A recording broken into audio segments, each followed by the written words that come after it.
السلام عليكم ورحمة الله وبركاته. الحمد لله الواحد القهار العزيز الغفار، والصلاة والسلام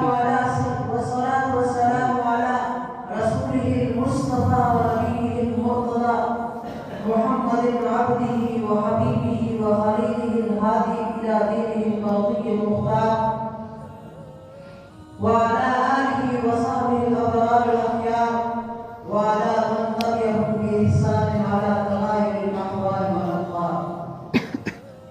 وبعد، فأيها السادة المستمعون، يسعدني جدا أن أتحدث إليكم في هذه المناسبة الغالية عن الإخلاص الذي بدونه لا يقبل الله تعالى أي عمل من أعمال العباد مهما بالغ واجتهد في أدائه، ولكن الله تعالى لا يقبل إلا ما كان خالصا لوجه الله الكريم، لأنه أغنى الشركاء عن الشرك في عمل عمل له.